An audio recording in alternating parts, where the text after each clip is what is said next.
김진의 돌직구쇼에 오신 여러분 반갑습니다. 김진입니다. 전 오늘도 저희 돌직구쇼 오픈 스튜디오에 나와 있습니다. 오늘부터 실내 마스크 착용 의무 조치가 해제됐습니다. 이제 권고사항으로 바뀐 겁니다. 반드시 써야 한다 이런 게 없어진 겁니다. 대부분의 실내에서 마스크 착용 의무 조항이 사라진 셈입니다. 그런데 꼭 써야 하는 곳도 있다고 합니다. 어떤 곳인지 좀 헷갈리는 부분이 있습니다. 잠시 후에 짚어드리겠습니다. 저는 비가 오나 눈이 오나 매일 아침 이곳에서 여러분을 기다리겠습니다. 김진의 돌직구쇼 지금 라이브로 시작합니다. 잠깐만요.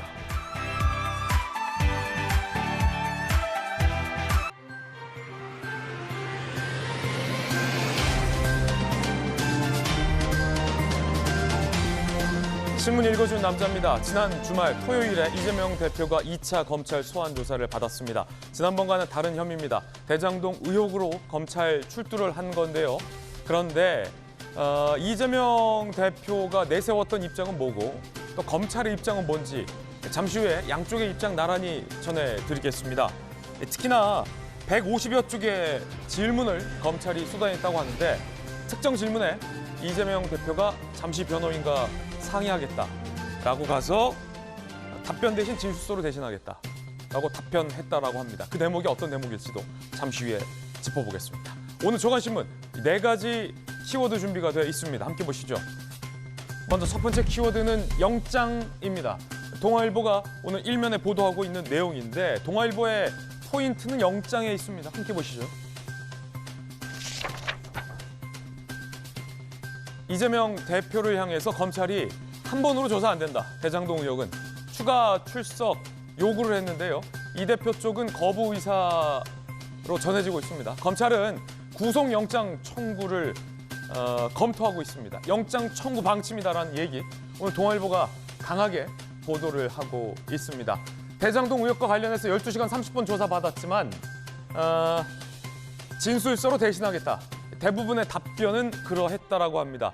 추가 조사는 불가피하다. 이재명 대표는 더는 안 나가겠다.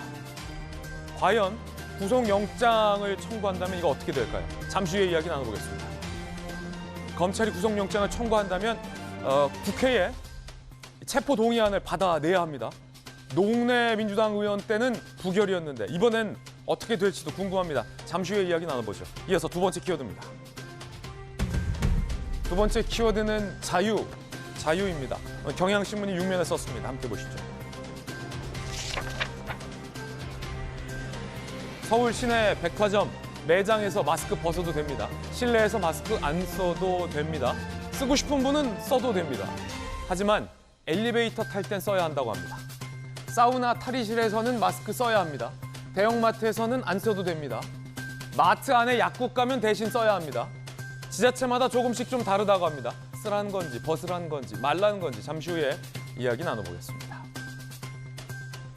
조금 헷갈릴 수 있습니다. 첫날이라 잠시 후에 짚어드리죠. 이어서 다음 키워드입니다. 세 번째 키워드는 이겁니다. 소굴. 오늘 조선일보 신면에 나온 기사인데 이 기사 보고 깜짝 놀랐습니다. 사진 보시죠. 김포의 한 파티룸에 수상했는데 이렇게 대마를 키우고 있었습니다. 파티룸 옆에 아예 이렇게 대마 온실까지 차려놓고요. 18만 명이 투약 가능한 분량의 대마를 키우고 있었습니다. 재배하고 판매하고 대마를 흡연하는 것까지 원스톱으로 이 파티룸에서 할 수 있게 돼 있었습니다. 대마 소굴입니다. 한동훈 법무부 장관이 마약 단속해야 한다. 왜 마약 못 잡게 하느냐라고 항변을 했었는데 그만한 이유가 있었던 것 같습니다. 어디 이곳 한국뿐이겠습니까? 이어서 다음 키워드입니다. 네 번째 키워드는 랠리. 한국경제지 일면 준비했는데 한국경제에서 모든 경제지의 일면에서 한동안 좀 안 좋은 대한민국 경제 소식이 실렸죠. 오늘은 좀 좋은 소식입니다. 오랜만이에요. 희소식은 예상 밖 1월 랠리, 불붙은 증시 바닥론. 글로벌 악재가 빠르게 해소되면서 외국인이 9년 만에 대거 사들였습니다. 그래서 한국 증시가 전 세계에서 가장 큰 폭으로 올랐습니다. 그런데 지난해만 하더라도 주요 증시 중 주요국 증시 중 가장 큰 폭으로 하락했었던 코스피라 이것도 언제 떨어질지 모른다는 불안감도 있습니다. 새해 그래도 10.92% 급상승했다라는 기분 좋은 소식으로 시작합니다. 지금까지 신문 읽어준 남자였습니다.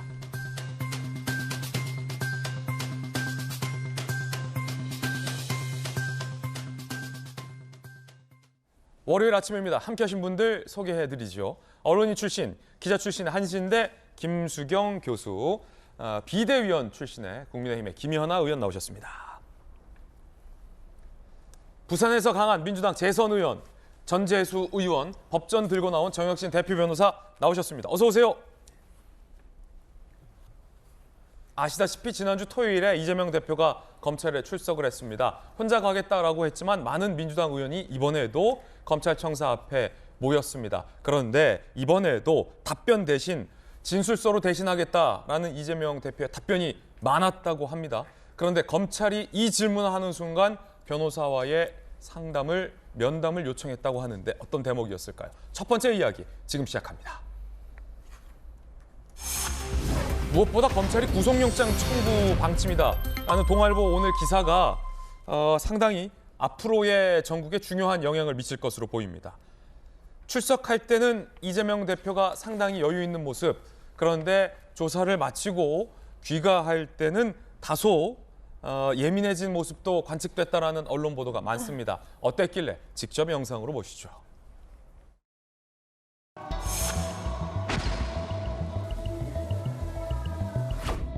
왜 떨어요? 추워서.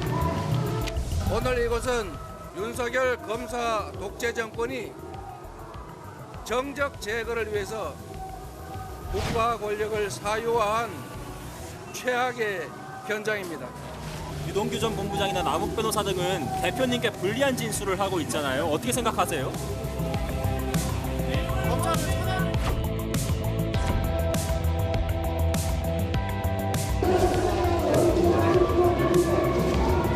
진실을 발견하기 위한 조사를 하는 것이 아니라 기소를 목표로 조작을 하고 있다는 느낌을 지울 수가 없습니다.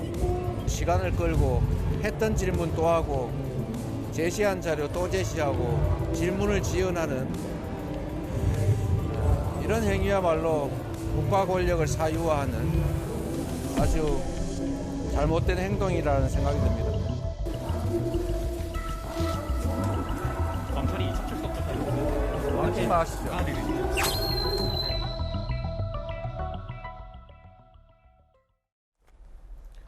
막지 마십시오라고 기자에게 날선 반응을 보이기도 했습니다. 귀가할 때 발언까지 들려들었습니다. 검찰이 150여 쪽 질문을 쏟아냈는데 이재명 대표의 대다수 답변은 진술서로 대신하겠다라는 거였다고 합니다. 답변 대신 33쪽의 진술서. 지난번보다 몇 쪽 늘었네요, 진술서가. 150여 쪽 질문지 검찰은 많이 준비했어요. 이재명 대표도 33쪽 진술서를 많이 준비했군요. 답변, 진술서로 가름하겠다라며 진술서를 제출. 진술서에 정진상 관련 내용은 전무하다. 해당 질의에도 답변하지 않았다고 합니다. 사실상 진술 거부권을 행사했다는 해석이 나옵니다. 지난번에도 이번에도. 검찰이 관련 문건을 제시하며 대장동 일당의 위례 자산 관리를 민간 사업자로 사전 내정한 것 아니냐. 즉, 이 대장동 일당에게 특혜를 준 것 아니냐. 이재명 성남시장의 사인이 포함되어 있는 문서 등을 제시했다라는 보도도 있습니다. 그러자 그 대목에서 이재명 대표가 변호인과 얘기하겠다. 30분 상의 후에 답변을 거부했다. 이런 대목도 보도되고 있습니다. 김수영 교수님, 두 가지군요. 첫 번째는 검찰이 150여 쪽 묻고 싶은 질문서가 많았는데 이재명 대표는 33쪽 답변서로 가름했다. 사실상 진술 거부권 행사했다는 거고, 두 번째는 대장동 일당, 위례 일당, 민간업자들에게 특혜를 내정해 준 거 아니냐라며 성남시장이 사인이 담긴 문건을 제시했어요, 검찰이? 그렇죠. 어쨌든 이 모든 사업, 대장동이든 위례든 이 모든 사업의 최종 결재권자는 이재명 당시 성남시장이기 때문에 이 사인 본인이 한 거 맞죠? 라고 여러 번 질문을 했다라는 거예요. 거기에 대해서도 굉장히 좀 날카롭게 뻔한 걸 왜 묻냐 이런 식으로 좀 쏘아붙였다고 합니다. 그만큼 최종 결재권자가 어쨌든 당신이었는데 어떻게 몰랐다고 할 수가 있느냐에 대해서 아마 여러 번 물었겠죠. 그런데 이렇게 33쪽짜리의 진술서를 가져갔다라는 것은 지금 이재명 대표는 답정너 기소를 작정하고 모든 걸 조작했다라고 검찰을 비난하지만 예. 결국 이 33쪽의 진술서는 자기가 답을 정해놓고 간 거죠. 사실 어떻게 보면 기소가 정해졌다기보다는 본인의 대답이 정해져 있는 거예요. 그렇다 보니까 검찰이 150쪽 정도의 질문 얼마나 많았겠어요. 그거에 대해서 일일이 물었을 때 답변하기 곤란하거나 자기가 딱 맞춰놓은 이 33쪽짜리 진술서에서 벗어나는 질문이 나왔을 때는 무조건 진술서로 가름하겠다라는 식으로 이렇게 대답을 한 것이죠. 그렇기 때문에 지금 이재명 대표는 검찰이 다 조작하고 있다라고 얘기를 하지만 그리고 일부러 수사를 지연하고 조사를 지연해서 한 번 더 부르려고 일부러 그랬다라고 얘기를 하지만 제가 볼 때는 검찰이 묻는 말이 자꾸 동문서답을 하는 거예요. 이 진술서에 이렇게 나와 있다. 아니 진술서에 나온 거 말고 이거에 대해서 답변을 주십시오라고 해도 계속 진술서를 참고해라 이런 식으로 얘기를 예. 하니까 아마 조사가 길어졌겠죠. 그렇기 때문에 지금 이재명 대표는 사실상은 조사에서 답변 거부, 진술 거부를 한 것으로 지금 보이고 있는 상황입니다. 그렇군요. 자, 정혁진 변호사님, 이 법률적으로 뭐 두 가지 좀 디테일한 부분이 오늘 보도되고 있는데 보도에 의하면 두 가지예요. 이재명 대표의 33쪽 답변서에 정진상 관련 내용이 없다. 이건 왜인지.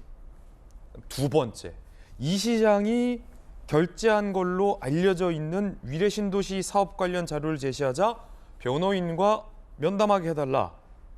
검사가 없는 장소에서 5분간 면담하고 돌아와서 그 질문에 답하지 않은 것으로 전해지고 있다라는 오늘 한 조간신문의 언론 보도 대목도 있거든요. 이건 또 왜 그런 건지. 두 가지 대목이 어떻게 보십니까? 제가 그 33쪽짜리를 봤는데 이게 33쪽이 아니에요. 왜냐하면은 이게 쭉 앞에 쓸데없는 이야기 다 빼면은 8페이지, 9페이지 정도부터 시작을 하는데 좋게 이야기해서 8페이지부터 시작하거든요. 그다음 33페이지는 별로 없으니까 실질적으로 한 24페이지 정도밖에 안 되는데 저희 어렸을 때 방학 때 요즘 방학이잖아요. 그 숙제가 있었어요. 무슨 숙제가 있냐면 일기 쓰기 숙제가 있었어요. 그러면 쓰기가 싫잖아요. 네. 그다음에 보통 때 안 쓰다가 계약하기 직전에 쓰는데 어떻게 쓰느냐? 그냥 늘리는 거예요. 글자 크기 이만하게 쓰고 그다음에 간격 늘리고 해가지고 제가 보니까 이재명 대표 진술서가 딱 그런 거예요. 이게 실질적인 내용 24페이지인데 이제 저도 이제 대학 교수 했었으니까 논문 쓰잖아요. 논문 쓰는 기준으로 하면은 김수경 교수님 더 잘 아시겠지만 그 기준으로 하면은 10페이지가 당연히 안 될 거고요. 변호사들이 변호인 의견서를 갖다가 썼을 때는 이거보다 그 논문보다는 좀 널널하게 쓰는데 그래도 변호인 의견서로 봐도 10페이지에서 한 15페이지나 될까? 전 그 생각이 들거든요. 예. 그러니까 일단 형식 자체도 굉장히 부실하고 그다음에 내용을 갖다가 보면 정진상 씨 하나도 없잖아요. 정진상이 어떻게 보면 앙꼬 같은 역할을 하는데 진짜 앙꼬 없는 찐빵을 갖다가 만들어 놓은 것이 아닌가 하는 생각이 들고 그다음에 핵심은 뭐냐면요. 저가 만약에 이제 억울하다라고 하면은 초과이익 환수가 왜 빠졌는지에 대해서 많은 사람들이 궁금해하고 예. 그게 어떻게 이루어진 거고 거기에 대해서 이야기들이 줄줄이 나와야 되는데 제가 보니까 거의 없어요. 뭐 얼핏 언급한 게 한 두어 줄이나 되나? 제가 봤을 땐 그 정도밖에 안 되거든요. 그렇기 때문에 이거는 오히려 실질적으로는 진술 거부권을 행사한 것과 마찬가지인데 겉으로는 진술 거부권 행사했다라고 하면 당당하게 진술 거부권이냐 이건 말이 안 되니까 그러니까 어떻게 보면 이렇게 살짝 이걸 갖다가 꼰 것이 정도라밖에는 생각이 안 되고 그 다음에 아마 옆에 변호사가 그 박균택 변호사가 옆자리에 있었을 거예요. 그래가지고 박균택 변호사가 이재명 대표가 무엇을 어떻게 대답을 하는지 뭐 뻔하죠. 뭐 검사가 물어보면 진술서 거기 뭐 몇 페이지에 있습니다. 보면 없으면 이게 왜 없습니까? 그러면 왜 자꾸 시간 자꾸 그 답을 갖다가 안 했으면서도 시간을 왜 자꾸 그 지연시키느냐 이런 식으로 이야기를 갖다가 했을 텐데 그런데 위례 신도시 관련해 가지고 예. 정확하게 어떤 내용을 질문했는지는 모르겠는데 그 33페이지 안에 위례 신도시 관련된 일반적이고 추상적인 내용이 있거든요. 근데 아마 구체적인 내용을 딱 물어봤겠죠. 그러면 검사한테 어떻게 이야기했냐면 옆에 변호사가 있지만 잠깐 우리 둘이 나가가지고 이야기하겠습니다. 그러면 검사가 없는 곳에서. 검사가 없는 곳에서 대기실 같은 데가 있거든요. 중앙지검에. 그러면 저 같은 경우도 뭐 필요할 경우에는 검사님 잠깐 쉬면서 우리 이 이야기를 해야 되겠습니다. 그다음에 검사가 또 시키는 경우도 있어요. 왜냐하면 피의자가 자꾸 이렇게 막 부인하고 그러면 그 변호사님 그거 부인하면 뻔한 건데 좀 설득 좀 시켜주세요. 그러면 알겠습니다. 그러면 저기 대기실 같은 데 가가지고 이거는 부인해도, 왜냐하면 피의자들은 부인하고 싶어 하니까 이건 이러이러합니다. 어쨌든 그러한 역할을 갖다가 했을 것 같은데 뭔진 몰라도 위례신도시 관련해가지고 예. 이재명 대표한테 굉장히 이렇게 그 아픈 부분이라고 할까? 그런 부분들이 있었던 것이 아닌가 싶고, 그리고 난 다음에 이제 다시 와가지고 박균택 변호사한테 그 이야기를 듣고 와가지고는 진술서대로 그냥 하겠습니다라고 했는데, 제가 봤을 때 진술서에는 적정한 답은 전혀 없었을 것 같다. 일단 그런 생각이 듭니다. 그래서 그땐 묵비권을 사실상 행사한 게 아니냐. 실질적인 묵비권이죠. 예, 네. 정육진 변호사의 의견도 듣고 있습니다. 관련된 내용들은 오늘 많이 보도되고 있는데 잠시 후에 그 이 대표의 진술서에 담긴 내용도 상세하게 전해드리겠고요. 검찰이 재소환을 요구했지만 이재명 대표 쪽은 일단은 거부하는 듯한 기류입니다. 그러자 검찰에선 영장 청구 방침을 세웠다라는 얘기도 나옵니다. 함께 보시죠. 더 이상 출석 없다. 이재명 대표 재소환 불응 방침. 그제 이재명 대표 측 심야 조사 거부. 검찰 추가 조사 받으라 요청. 31일, 2월 1일 후보일도 나왔어요. 동아일보 보도에 따르면 민주당 핵심 관계자 제1당의 대표가 검찰이 부를 때마다 가는 경우가 어디냐. 더 이상의 출석은 없을 것이다. 라고 못을 박았습니다. 안호영 민주당 수석 대변인도 얘기를 했는데 그 얘기 한번 들어보시죠. 추가 조사가 필요하다 이런 취지로 말을 했을 때 대표께서 얼마나 시간이 필요하냐 이렇게 물었더니 모른다. 망신주기 수사에 그런 목적이 크다 이렇게 보기 때문에 대부분의 우리 최고위원들께서는 대표가 출석해서는 안 된다 이런 의견이 대부분이었고, 대표님께서는 그 부분에 대해서 경청을 하는 입장이었습니다. 지금 날짜까지 나왔는데 전재수 의원님, 일단 이재명 대표 쪽은 다시는 안 나가겠다라는 입장 맞습니까? 일단은 소환에 응하고 응하지 않고는 그렇게 중요한 것 같지가 않습니다. 그래요? 예. 왜 그러냐면 이재명 대표가 소환에 응하지 않는다고 해서 검찰이 기소를 안 할 거냐? 그것도 아니거든요.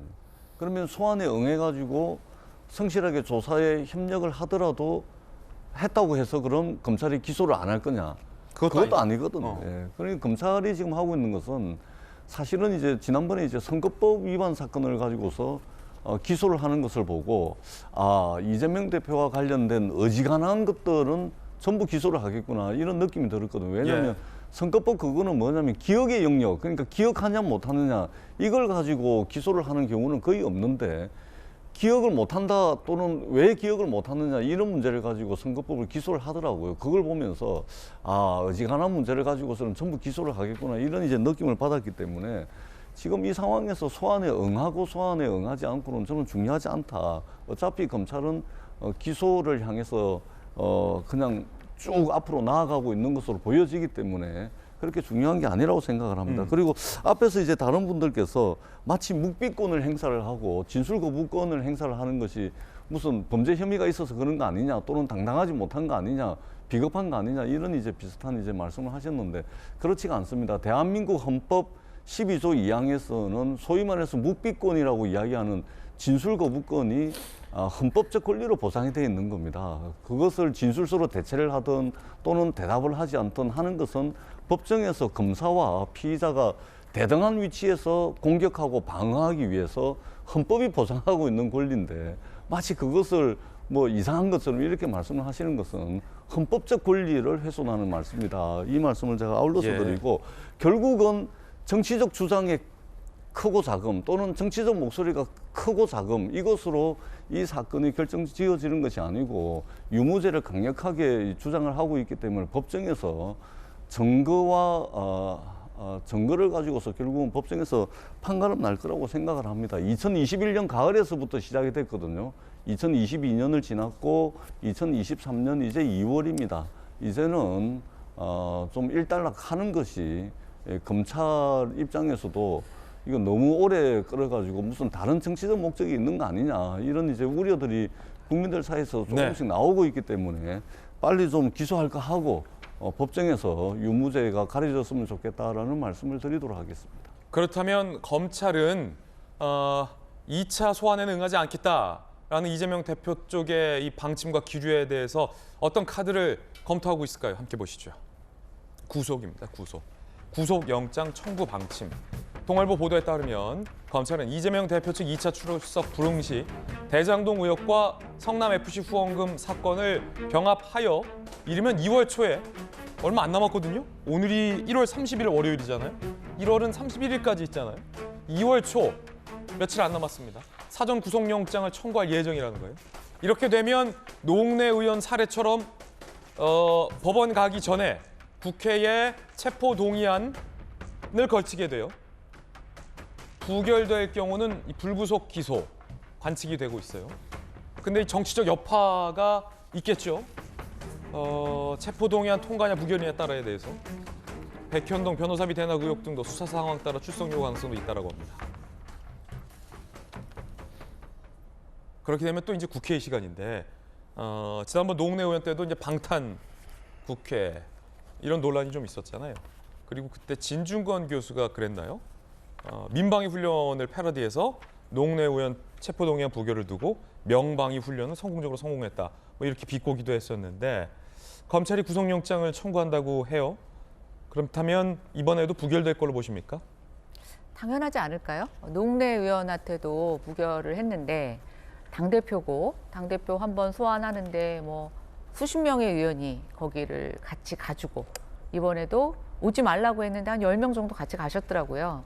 달라질 이유가 하나도 없죠.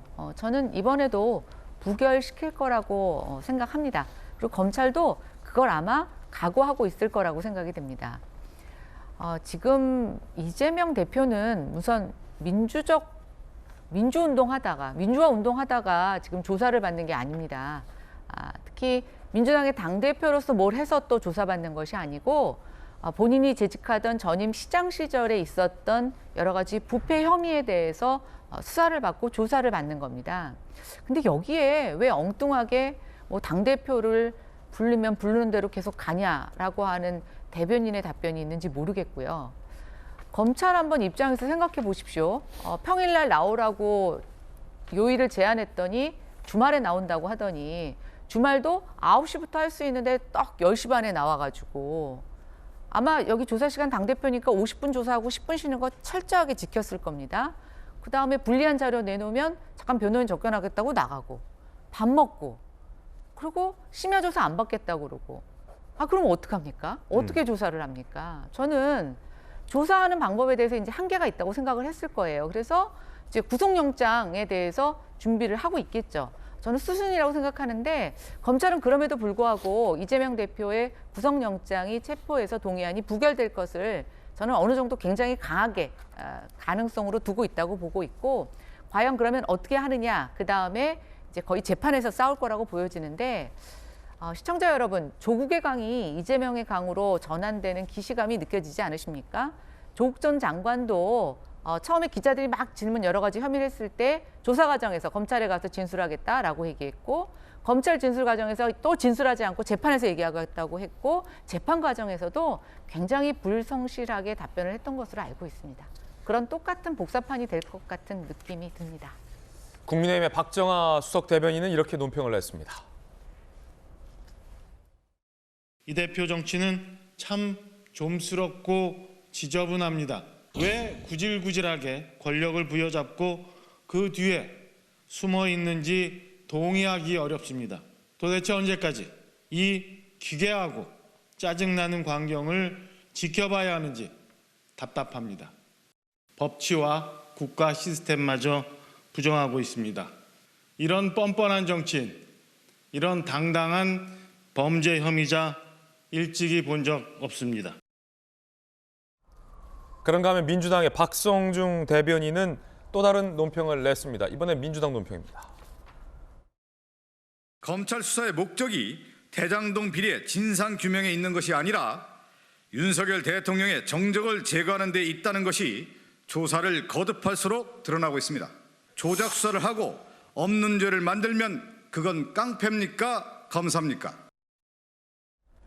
깡패냐 검사냐라고 민주당은 얘기했고 국민의힘은 이재명 정치는 좀스럽고 지저분하다라고 비판을 했습니다.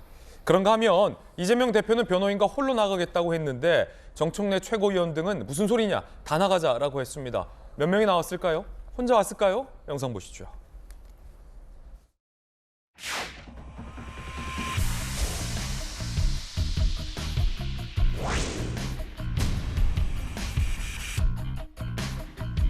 기대 속으로 혼자 더 들어가시는 같은 느낌이 들어서 아까 차에 내리시면서도 오지 말랐는데 왜 왔냐 말씀을 하셨는데 혼날 각오하고 왔다. 대표님 그 어려운 길을 험난한 길을 가시밭길을 가는 것에 같이 지켜보기 위해서 왔고요. 혼날 각오하고 왔다라고 박찬대 최고위원 말했습니다. 김수영 교수님, 혼나진 않았겠죠? 많이 왔어요? 몇 명 왔어요? 굉장히 많은 사람들이 왔습니다. 뭐 정청래, 박찬대, 장경태 의원 등 친이재명계 의원 10명 이상이 왔고요. 하여튼 많은 사람들이 모였는데 사실 뭐 오지 말라고 했는데도 왔다라는 게 훨씬 더 뭔가 더 존재감을 부각시킬 수 있죠. 예. 알렸는데도 이렇게 당해서 대표를 걱정하고 이 야당 탄압에 대해서 항거하기 위해서 많은 의원들이 동원됐다라는 거는 그만큼 지금 민주당이 열심히 이재명 대표를 옹호하고 있다라는 거니까 더 극적인 효과를 보여줄 수 있는데 물론 지난번보다는 좀 많이 줄었어요. 예, 지난번보다는 좀 줄었고요. 사실 그리고 이재명 대표의 포토라인에서의 발언도 굉장히 저번보다는 짧았습니다. 그래서 예전만큼 그렇게 첫 번째만큼 그렇게 시끌벅적하진 않았지만 그래도 어쨌든 언론의 관심이 아주 집중된 그런 이제 출두였는데 사실 뭐 의원들이 간 것 자체를 잘못이라고 할 수는 없고 다만 이것을 바라보는 국민들이 이제 어떻게 판단하느냐의 몫인데 뭐 당원들, 개딸들 또 그리고 국민들의 판단이 다 다를 것으로 보입니다. 하지만 제가 볼 때는 이제 방탄이라는 어쨌든 프레임에 갇혀 있잖아요. 지금 민주당이. 그러면 이 방탄이라는 프레임을 이제 벗고자 하는 어떤 노력 같은 것들이 좀 보여야 할 텐데 이 최소한의 노력도 하지 않는구나라는 생각은 들어요. 아예 그냥 어차피 이렇게 프레임 씌워진 거 그냥 당당하고 뻔뻔하게 방탄으로 그냥 밀어붙이자라는 느낌도 좀 들고 있고요. 그리고 아까 이제 얘기 나왔던 건데 지금 민주당에서는 어쨌든 검찰의 주장일 뿐이다. 검찰이 이런 식으로 야당 탄압을 하고 조작하고 있다라고 얘기하는데 체포동의안 같은 경우에 아시지만 체포동의안이 발부됐다고 해가지고 당장 수갑을 채워서 가는 게 아니라 법원의 판단을 받는 거잖아요. 구속을 할지 말지를. 그러니까 법원의 판단을 한번 받아보시는 건 어떨까. 왜냐하면 지금 민주당에서도 계속 법원에서 모든 것은 가려질 것이다. 검찰의 주장일 뿐이다라고 얘기를 하니까 그 구속영장 자체도 법원의 판단을 한번 맡겨보시고 검찰이 계속 조작하고 있다면 아마 법원에서 브레이크를 걸어줄 거예요. 그래서 체포동의안이 만약에 넘어오면은 그냥 가결시켜서 법원의 판단 한번 받아보시는 것도 좋지 않을까 싶습니다. 그렇군요. 김수영 교수님 의견 들어봤습니다. 전재수 의원님, 이번에 한 10명, 10여 명 정도 의원들이 갔다. 지난번에 한 50여 명 정도 대거 가셨는데 이번엔 많이 줄었습니다. 혹시 전재수 의원님 저는 못 갔습니다. 지역에 행사 있으셨죠? 예, 지역에 좀 일정이 많고 그렇습니다. 지난번에도 지역에 행사 있다고 하지 않았어요? 예, 그렇습니다. 지역에 행사가 좀 많으시네요? 지역에 행사가 많습니다. 많고 이제 그래도 당대표가 이제 검찰에 출석하는 거 아니겠습니까? 의원들이 기본적으로 아마 함께 하고 있는 최고위원들이나 지도부 같은 경우는 아마 함께 가는 것이 또 인지상정이겠죠. 예를 들어서 이게 무슨 뭐 좋은 일이면 뭐 굳이 그럴 필요까지 있겠냐 싶겠습니다만 우리가 그 인지상정상 나쁜 일일 경우에는 함께 하는 경우들이 많잖아요. 그런 차원에서 이제 그렇게 한 것 같습니다. 당내에서 무슨 당론으로 정했다거나 무슨 행동 지침이 있었다거나 그런 것은 아니고 의원 개인들이 알아서 판단하고 또는 친소관계에 따라서 인지상정으로 그렇게 받아들여 주시면 좋을 것 같습니다. 자, 이번엔 저희가 준비한 두 번째 이야기 시작하겠습니다. 33쪽의 진술서에는 어떤 답변이 들어있었을까요? 그리고 이 진술서 내용을 봤을 유동규 전 본부장은 뭐라고 반응했을지도 궁금합니다. 그 모든 이야기 두 번째 이야기에 담겨 있습니다. 33쪽의 진술서 공개, 유동규라는 존재. 이재명 대표는 나름 진술서에 조목조목 반박을 했습니다. 어떤 내용일까요?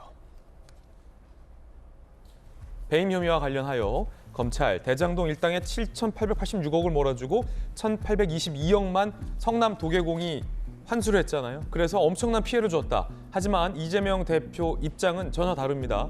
민간 개발을 막아서 5,503억 원을 환수한 모범 공익 사업이다. 1,822억 말고 뭐 판교 터널 같은 공사 비용도 추산을 한 거예요. 포함시켜서 5,503억 원을 환수했다. 환수한 효과가 있다라고 주장을 했고요. 땅값 오를 걸 예상하지 못했다는 비난은 부당하다. 미래 경기를 예지하는 건 신의 영역이다. 라고 항변하기도 했습니다. 부패방지법 및 이해충돌방지법 위반 혐의와 관련하여 검찰 위례대장동 사업 정보를 민간업자들에게 유출한 거 아니냐. 그러자 유동규와 대장동 일당이 결탁했는지 나는 몰랐다. 그리고 유동규가 나에게 알릴 이유도 없다라고 반박을 했습니다. 유동규 전 본부장은 앞서 여러 인터뷰를 통해서 다 보고했다라고 주장하고 있죠. 이재명 대표의 답변과 유 전 본부장의 진술은 엇갈립니다. 부정처사 후 수뢰 혐의, 검찰 천화동인 1호 배당 수익 중 428억, 김만배 씨의 지분 중 절반 지급받기로 약속받지 않았냐. 이재명 대표 주장은 보도 전까지 천화동인 1호의 존재를 몰랐다. 내 거라면 김만배가 함부로 쓸 수 있겠냐라는 반문까지 있었습니다. 도시개발 전문가이기도 한 김연아 의원, 어떻게 보십니까? 이재명 대표의 답변서. 이재명 대표의 답변을 보면 두 가지로 요약을 할 수가 있는데, 첫 번째는 나는 모른다. 그다음 두 번째는 혹시 그런 게 있었다면 유동규가 자발적으로 한 행동이다, 이렇게 얘기를 하고 있죠. 그렇군요. 근데 저는 저 수익을 갖고 논하는 데 있어서 약간 착시가 있다고 생각이 됩니다. 지금 이재명 대표가 주장하는 것은 민간 개발은 무조건 나쁘고 공공이 참여한 것은 굉장히 선하다라고 하는 프레임을 갖고 접근을 합니다. 근데 민간이 했던 공공이 했던 여기서 전제 조건은 이익을 만들어주는 계획 변경, 즉 도시계획 변경이 있고 그것으로부터 발생하는 이익을 얼마로 추산하고 얼마를 환수하느냐가 되게 중요합니다. 예. 대장동 일당에게 굉장히 싼 값에 땅을 살 수 있는 권한을 줍니다. 그거는 민간개발 사업자로서가 아니라 성남도시공사가 사업자로 참여하면서 강제 수용권을 줍니다. 엄청난 권한을 주죠. 그런데 싸게 매수하게 합니다.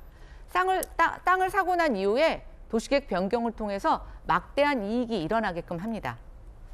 분양 경기가 좋아서 막대한 이익이 생겨났다. 이건 논의의 문제입니다. 어쨌든 이 계획 변경을 통해서 막대한 이익을 줬다는 것은 성남시가 관여한 것이고 거기에서 적정 이익을 확보하지 못한 것은 저는 성남시의 잘못이라고 생각이 됩니다.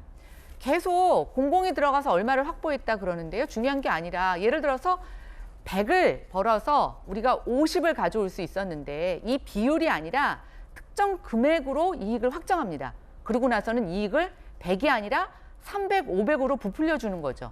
그렇게 되면 비율로 따지면 가져올 수 있는 이익이 대폭 줄어들게 됩니다.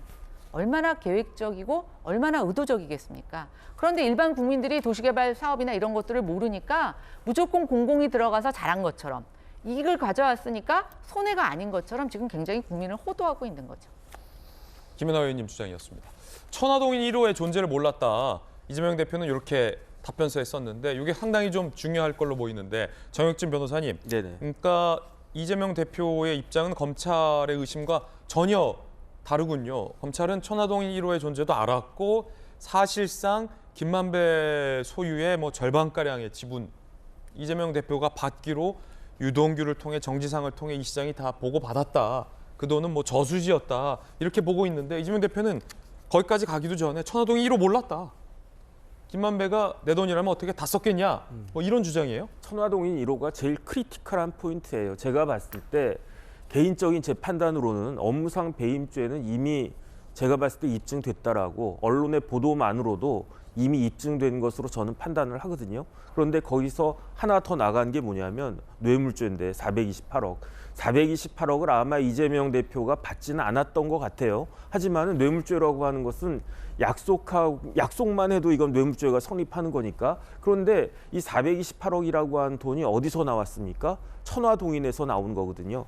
이 대장동 관련해 가지고 김만배 씨의 지분이 몇 프로냐면은 49.17%예요. 그 절반이 이재명 대표 측의 것이다라고 했고 그 돈이 뭐 이것저것 다 띄고 나가지고 남은 돈이 428억인데 만약에 이재명 대표가 천화동인 1호를 알았다라고 그 이야기를 하면 그때부터 이제 수세에 몰리게 된 그런 상황이기 때문에 그래서 그 33페이지 관련해 가지고 앞에 뭐 이런저런 뭐 이상한 이야기들 쭉 한 다음에 제일 먼저 나오는 게 대장동 관련된 의혹에 대해서 해명을 하는데 첫 번째 1번이 뭐냐면은 천화동인 1호 나는 몰랐다. 그다음에 이제 내용을 쭉 보시면 다 보셨겠지만 어떻게 되어 있냐면은 모모라고 합니다. 김만배는 모모라고 합니다. 유동규는 모모라고 합니다. 그렇기 때문에 나는 몰랐습니다라고 주장을 갖다가 했는데 그런데 이제 대장동 관련해 가지고 그 이해충돌 방지법 관련한 그 김만배 등의 공소장에 보면은 검찰에서 뭐라고 이야기를 했냐면은 이것과 관련 428억과 관련해 가지고 김만배가 유동규 이렇게 정진상 통해 가지고 그 428억밖에 안 남았습니다. 왜냐하면 제 생각에는 야 이거 뭐 몇천억 남았으니까 나한테 떨어질 게 상당히 될 거다라고 예상을 했을 텐데 보니까 그 김만배 씨가 이것저것 털어보니까 실질적으로는 428억밖에 안 되거든요. 428억이 저 같은 사람한테는 엄청나게 큰 돈이지만 유동규나 뭐 이런 사람들 봤을 때에는 상대적으로 되게 작았을 거다라는 느낌이 들 거거든요. 그러니까 이 정도 가지고 되겠습니까라고 아마 이제 이재명 그 당시 시장한테 보고를 했다라는 것이 이제 그 검찰 공소장의 내용인데 거기에 대해서 이재명 시장이 뭐라고 했느냐 승인했다고 했어요. 승인했다고. 그러니까 그래 428억이면 내가 좀 그 적은 금액이 생각보단 적지만 그래 이 정도면 내가 승인을 해줄게. 이런 뉘앙스로 저는 그 공소장을 읽었거든요. 그래서 이 부분이 제가 봤을 때 가장 중요한 핵심 중에 두 가지 중에 하나가 아닐까 저는 개인적으로 그렇게 판단이 됩니다. 예, 검찰 공소장 내용을 인용을 해주신 거고 이재명 대표는 이에 대해서 천화동 1호의 존재도 몰랐다. 그렇기 때문에 428억을 뭐 약정받았다라는 건 검찰의 조작이다라고 강한 부정을 하고 있는 상황입니다. 이재명 대표는 어제 SNS에 이런 글을 올렸습니다.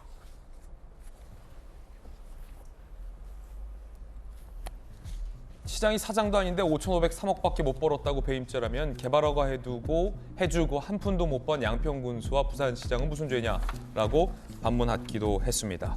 아까 여러 가지 검찰이 보고 있는 혐의 중에 이 민간 개발업자에게 개발 호재, 터널 정보 등을 사전에 이제 유출해 줬다라는 의혹도 포함되어 있습니다. 그와 관련해서 이 같은 범죄 행위를 몰랐다. 유동규와 대장동이 일당들이 결탁한 범죄 행위다라는 이재명 대표의 답변 내용도 살펴봤습니다.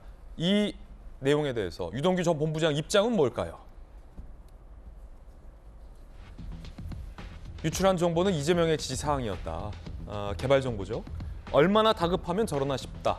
하늘을 가린다고 없어지는 게 아니다. 가담한 만큼 책임져야 할 것이다. 이재명이 유동규의 바지 시장이었으면 차라리 인정하라. 내가 다 뒤집어 써주겠다. 그렇다면 이재명 대표의 주장대로라면 당시 이재명 시장은 유동규의 바지 사장이었다는 거냐? 라는 항변 같은데요. 전재수 의원님 어떻게 보십니까? 유동규 씨는 소위 말해서 이제 정영학 녹취록에 의해 가지고 검찰이 수사를 했고 그리고 그 수사 결과에 따라서 기소를 했고 지금 현재 재판이 진행 중입니다. 정영학 녹취록이 그 근거가 되는 것이죠. 근데 정영학 녹취록 1,300쪽 정도 되는데 이 정영학 녹취록에 나오는 유동규 씨 그 전화 녹음 녹취록이 있습니다. 그런데 자신이 그 전화라든지 또는 대화를 통해 가지고 세세하게 기록되어 있던 이 1,300쪽에 달하는 녹취록에 나와 있는 자신의 이야기 내용과 그다음에 검찰이 수사했을 당시에 자신의 진술 내용과 지금 현재 재판받고 있을 당시에 진술 조서라든지 이 내용과 지금 석방돼 나와가지고 지금 하고 있는 진술 내용이 전부 다 틀립니다. 완전히 다 틀리죠.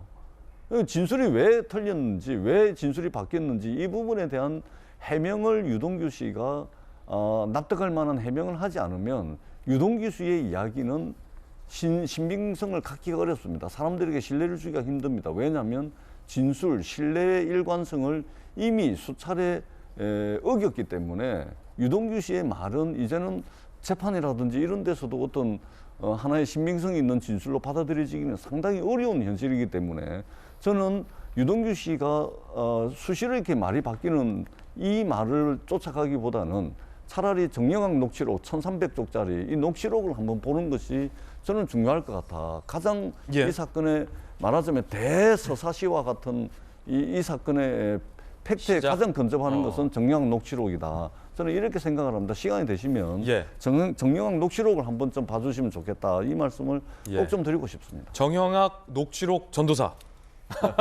아니 근데 이 시장의 주장, 이재명 대표의 주장 이거잖아요. 나는 몰랐고 유동규와 대장동이 결탁해서 벌인 범죄다. 답변서에. 이에 대한 유동규의 반론은 그러면 시장이 눈 뜨고 나한테 당했다는 건데 이재명 성남시장이 그 큰 대장동 개발을 본인이 설계했는데 나한테 당하면 내 바지 시장이었다고 인정해. 그럼 내가 뒤집어 쓸게.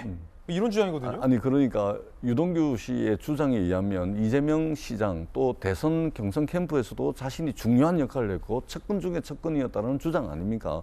그러면은 10년 이상 세월 동안 그렇게 막대한 투자 수익을 올렸는데 이재명 지사에게 예를 들면 돈을 줬다든지 무슨 확실한 범죄 정도 한두 가지 정도는 가지고 있을 거 아닙니까? 그런데 지금 말밖에 없습니다. 그런데 그 말조차도 계속 바뀌고 있습니다. 녹취록에 했던 이야기, 검찰에 했던 이야기, 법정에서 했던 이야기, 그리고 지금 석방대에 나와서 했던 이야기가 다 틀리거든요. 그렇기 때문에 어느 장단에 저희들이 춤을 춰야 되겠습니까? 그리고 검찰이 언제부터 증거가 아니고 어떤 계속해서 바뀌는 사람들의 말을 따라서 검찰이 수사를 했습니까? 저는 이 부분이 굉장히 의아스럽다는 것이죠. 그렇기 때문에 유동규 씨는 저렇게 이야기하려면 왜 수시로 진술이 바뀌어 왔는지 이 부분에 대한 해명이 있어야 자신의 이야기를 믿어달라고 이야기를 하는데 믿을 수 있지 않겠습니까? 그 말씀을 드리는 것입니다. 이재명 대표는 대장동 일당의 범죄 혐의와 관련해서 유동규와 대장동 일당이 결탁해서 벌인 범죄고 시장 때 본인은 몰랐다라고 답변서에서 주장을 하고 있습니다. 이에 대해서 유동규 전 본부장은 그럼 내 바지 시장이었다는 거냐라고 반박을 하고 있는데요. 2021년 민주당 대선 예비 후보 경선 당시에도 이재명 대표는 유동규는 내 측근이 아니다라고 선을 그은 바 있습니다. 이재명 대표의 그때 이야기 한번 들어보시죠. 정부 산하 기관에 무슨 중간 간부가 다 측근이면 측근 미어 터지겠죠. 그 사람이 저의 선거를 도와줬습니까? 현재 캠프에도 참여하지 않고 있고 작년 연말에 일방적으로 사표 내고 나가버렸는데 무리하게 엮지 말고 지연 말단적인 거 가지고 혼선을 주기보다는 이 전체적인 그림.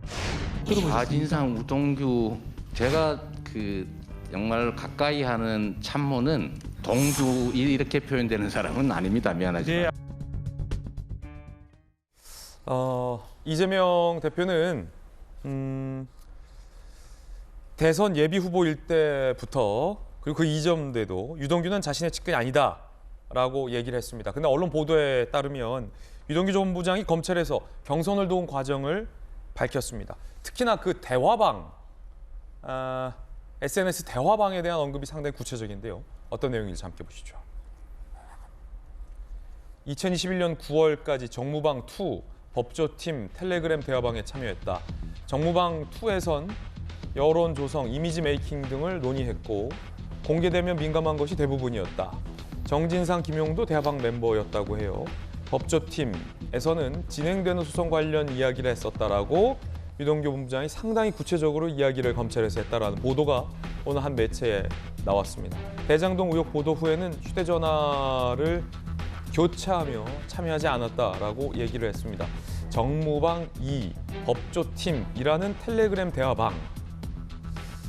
사실은 이 대선 경선 때는 워낙 이 조직이 크기 때문에 뭐 카톡이나 저런 텔레그램의 대화방들이 상당히 많은데 이제 그 많은 대화방 중에서는 김수영 교수님, 저도 쭉 취재를 해보니까 진짜 이 후보가 마음을 터놓고 얘기하는 방은 소수의 몇몇 방이 따로 있어요. 그 이외에 5만 가지 사람들이 막 다 들어와 있는 방이 정말 수십 수백 개가 되더라고요. 특히나 이제 대선 후보 같은 경우는 요 방, 유동규가 언급했던 이 방이 사실이라면 정무방 2, 아까 뭐 법조팀, 그 방이 정말 얼마나 이제 핵심이냐, 아니면 5만 가지 사람들이 다 참여하는 그냥 원오브댐이냐, 그게 뭐 되게 중요할 것 같은데요. 그렇죠. 뭐 시장, 그러니까 당시 경기도지사가 뭐 다 알 수 없죠. 자기와 관련된 사람들이 어떤 방에서 무슨 얘기를 하는지 다 알 수도 없고 관장할 수도 없기 때문에 아마 이재명 대표 입장에서는 그냥 자기들끼리 그렇게 한 거다, 난 모른다고 할 수도 있지만 중요한 건 이 정무팀 2 방에 누가 있었냐면 정진상, 김용이 있었어요. 그냥 이재명 대표의 측근도 아닌 아무도 아닌 그런 사람들끼리 서로 이제 이야기하면서 어떻게 뭐 도울 것이냐를 이야기했으면 모르겠는데 가장 최측근이라고 말해지는 정진상, 김용과 함께 유동규가 이 선거를 어떻게 이길 것인지 여러 가지들을 논의했다라는 거죠. 그만큼 유동규가 그냥 아랫사람, 잘 모르는 사람, 내 측근이 아닌 사람으로 치부할 수 없었다라는 하나의 증거가 될 수도 있을 것 같아요. 지금 유동규 씨에 대해서는 어쨌든 이재명 대표가 일관되게 끊어내고 있죠. 당초에 부패 사범이라고도 했고 지금 뭐 유동규가 다 위례니 뭐니 다 알아서 한 거고 난 잘 모른다라는 식으로 지금 얘기를 하고 있기 때문에 오죽하면 유동규 씨가 차라리 바지 시장이었다고 해라. 그러면 내가 뒤집어 써주겠다라고 말할 정도로 지금 끊어내고 있는데 중요한 건 어쨌든 정진상, 김용까지 모른 척을 할 수는 없다라는 거고 그 사람들이 그 방에 있었다라는 건 유동규 씨가 캠프에 전혀 관여한 적도 없고 선거를 도운 적도 없고라는 얘기를 했지만 사실상은 정진상, 김용과 함께 긴밀하게 선거를 도왔다라는 흔적이 이렇게 남아있게 되는 것이죠. 예, 김수현 교수님 개인적인 견해였습니다. 유동규 전 본부장은 지난해 10월에 텔레그램에 이 정무방에 대해서 언급한 바 있었습니다. 들어보시죠.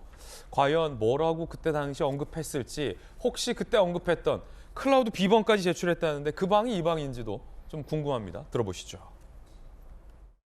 텔레그램 정무방에 있었던 사람들이 누군지라도 아니, 좀 그거는 여쭤볼 제가 수 있어요? 말씀드리기 좀 어렵고. 여러 명 있었어요? 예, 여러 명 있었습니다. 거기 이제 이너서클 산하기관 임원장 모임도 있었고 정무방 따로 있었고 그다음에 이제 법조팀 따로 있었어요. 아니, 서너 개 정도 이렇게 있었다는 말씀. 텔레그램 해당마다 인원이 어느 정도 대략적으로? 아니, 인원은 많지는 않아요. 대화성이요? 왜냐면 이너서클이니까 한 10명 정도 증거를 다 지웠다고 생각하는지 모르겠는데 흔적 같은 거는 다 지워지는 게 아니니까. 검사에다 클라우드 비밀번호까지 다 제출했어요.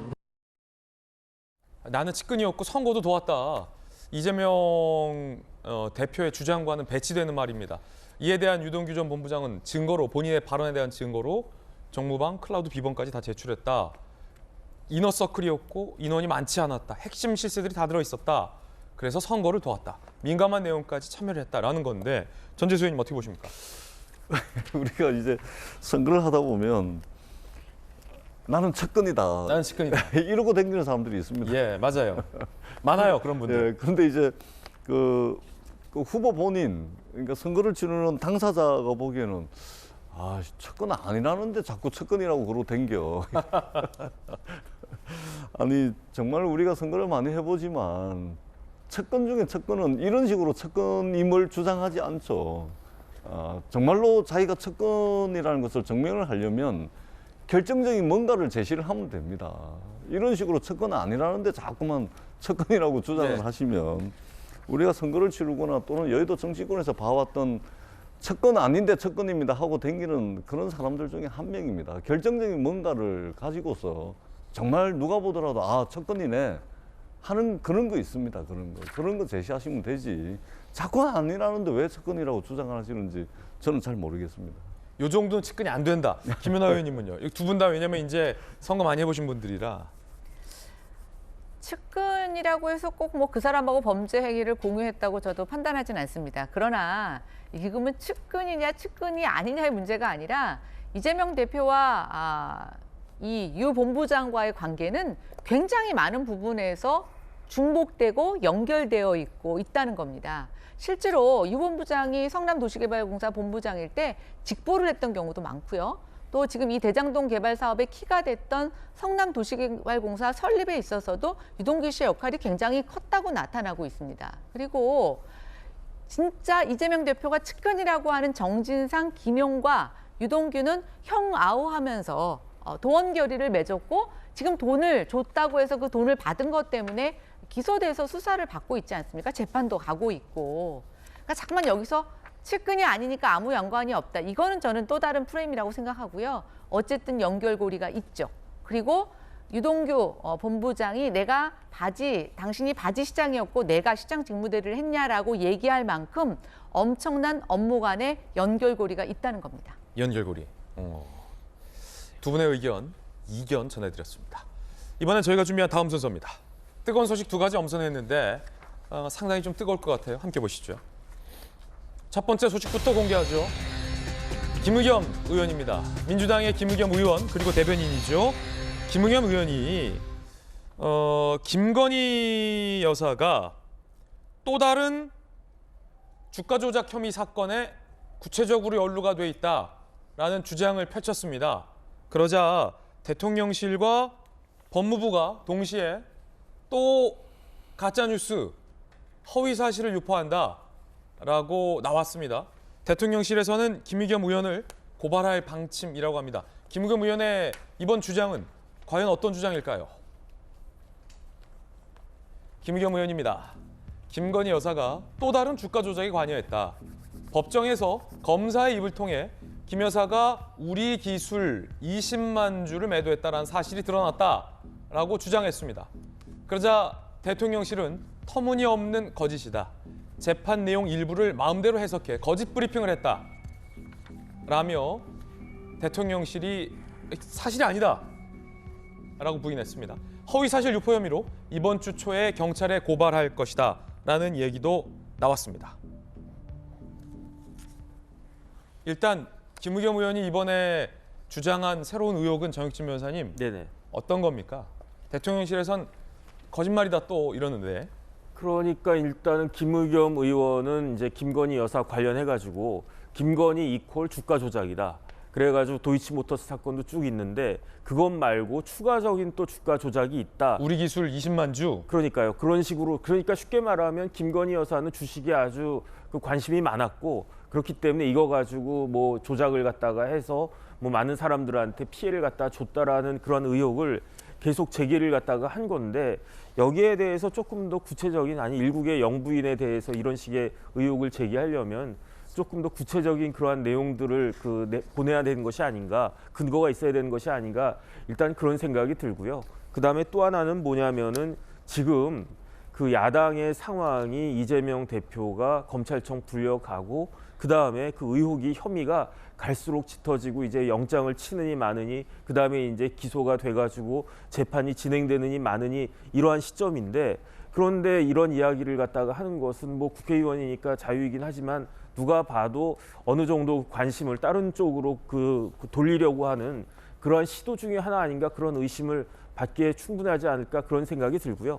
그다음에 결국은 또 김의겸 의원이 어찌됐든지 간에 본인이 국회의원이니까 면책특권이 있다라고 또 주장을 갖다가 하는 것 같고 그렇기 때문에 난 면책특권 뒤에 숨을 수 있는데 만약에 이제 대통령실에서 그 고발을 갖다 하게 되면 조금이라도 더 김건희 여사에 대한 그 관심이나 의혹이 더 드러날 수 있고 그런 걸 드러낼 수 있는 기회가 주어지는 것이 아닌가 이렇게 생각을 하는 것 같은데 뭐 어쨌든 뭐 국회의원이 그렇게 하시는 거니까 이 부분은 또 지켜봐야 되는 것이 아닌가 하는 생각이 듭니다. 조금 더 이제 구체적으로 들어가면 김수현 교수님, 김의겸 의원은 이제 재판 과정 중에 한 일 대목을 인용하여 새로운 주가 조작에 관여됐다라는 의혹을 새롭게 제기한 건데 도이치모터스 주가 조작 의혹 사건 피의자들이 2010년 8월부터 우리 기술 주식도 사들이는데 거래 계좌들 중에 김 여사와 모친 계좌가 포함됐다는 게 공판 과정에서 나왔다라며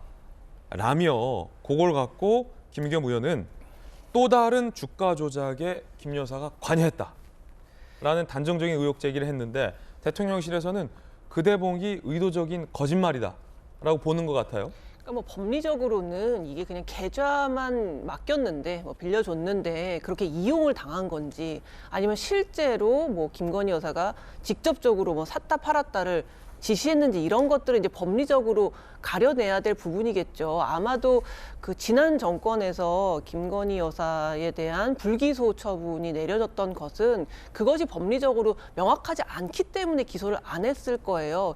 잘은 모르겠지만 어쨌든 지난 정권에서 수사했고 그 당시에 불기소 처분이 날 때 박범계 의원이 법무부 장관이었고 이정수 검사가 지검장이었기 때문에 굉장히 친정부적인 검사 라인업이 쫙 깔려 있어서 이재명 대표가 말하는 것처럼 유검무죄, 무검유죄라면 아마 기소를 했을 텐데 기소를 못했다는 거는 그것이 법리적으로 명확하지 않기 때문에 밝혀낼 자신이 없기 때문에 아마 불기소가 됐을 거라고 생각이 되는데 물론 뭐 이번에 새로 나온 의혹도 그런 부분을 봐야겠지만 어쨌든 대통령실에서는 법리적으로 이것은 전혀 사실과 다르다.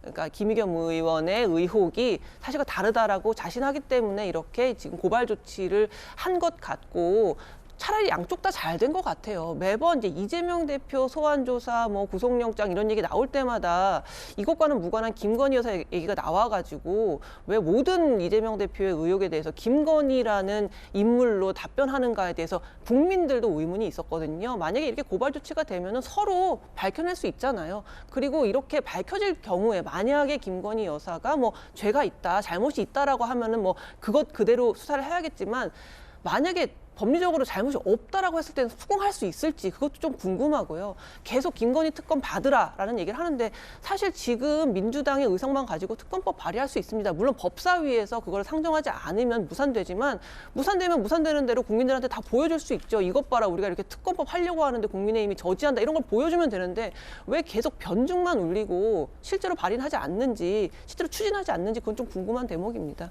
김건희 여사가 또 다른 주가 조작에 관여했다. 우리 기술 20만 줄 매도했다라는 김의겸 의원의 주장은 거짓이다. 대통령실에서 경찰에 고발할 방침이라고 합니다. 그러자 김의겸 의원은 뭐라고 반응했을까요? 들어보시죠. 도이치모터스 주가 조작을 수사했던 검사들, 그 검사 5명에 대해서 차례차례 발령을 내서 서울중앙지검에 있던 검사들을 다 다른 곳으로 쫓아냈습니다. 추가 조사를 해야 되는 사람들이 다 공중분해가 되어버리고 말았습니다. 두 손을 들어 환영합니다. 용산 대통령실이 저를 고발해 처벌하려면 도이치모터스 우리 기술과 관련한 김건희 여사의 역할이 우선적으로 규명돼야 합니다. 김 여사를 제대로 조사할 수 있는 좋은 기회입니다. 그 특검에서 공명정대하게 김 여사의 억울함을 풀어주지 않겠습니까? 제 주장이 잘못된 것이라면 그 어떤 처벌도 달게 받겠습니다. 김의겸 의원은 이참에 잘 됐다라는 입장입니다. 그리고 내 주장이 틀렸다면 처벌도 달게 받겠다라고 했습니다. 그런가 하면 김의겸 의원이 조금 전에 들으셨던 것처럼 또 다른 주장을 했습니다. 검사 4명을 차례로 발령시켰다. 다른 곳으로 쫓아냈다. 김건희 수사팀이 공중분해됐다라는 주장들, 또 다른 주장을 한 겁니다. 이에 대해서 법무부는 이것도 거짓말이다라고 입장을 냈습니다. 전보 인사받은 검사들은 정기 인사 대상자들이다. 본인 인사 희망이 반영됐고 추후 공판에는 계속 관여할 예정이다. 김의겸 의원의 주장은 명백한 허위사실이다. 무책임한 허위사실 유포가 반복된다라며 법무부는 유감 입장문을 냈습니다. 김은하 의원님 어떻게 보십니까? 저는 전재수 의원, 죄송합니다, 전재수 의원님. 김의겸 대변인 발언은 신뢰가 안 가요. 여태까지 계속 거짓말하지 않았습니까? 뭐 어떤 처벌도 받겠다고 하는데 뭐 명예훼손 정도로 해서 저 처벌이 가능할지 잘 모르겠고요. 저는 이참에 면책 특권 뒤에 숨어서 거짓말을 남발하는 김의겸 대변인 같은 사람을 위해서 김의겸 방지법 같은 거 하나 만들어야 될 것 같아요. 김의겸 방지법이요? 네, 그래서 거짓말 한 3번 정도 하면 삼진 아웃, 처벌도 세게 하고 정치 못하게 해야죠. 피선거권 박탈하고 그래야 된다고 생각합니다. 너무 무책임하지 않습니까? 지금 대통령실과 또 법무부가 여러 가지 변명을 하고 그게 아니라고 하는데도 지금 계속 그러잖아요. 제가 아까 전재수 의원님을 왜 불렀냐면 저는 지금 현직 국회의원이 아니라 법을 발의할 수가 없습니다. 제발 전재수 의원님 이런 법 좀 하나 만들어주세요. 면책특권 뒤에 숨어서 이렇게 자꾸만 거짓말하는 습관 들이면 국회의원 전체가 국민에 대한 신뢰가 떨어지고 위상도 전 낮아진다고 생각합니다. 정말 반복 안 됐으면 좋겠습니다. 그리고 무엇보다도 대변인 좀 안 하셨으면 좋겠어요. 대변인 아닌 상태에서 의원에서 하는 것과 저렇게 대변인 상태에서 저런 걸 자꾸만 하시면 민주당 전체를 욕먹이는 거 아니겠습니까? 뭐 면책특권 쓰시려면 의원 단독으로 하시고 일단 대변인 자리부터 좀 내놓으시고 이번이 한 3번 정도 되나요?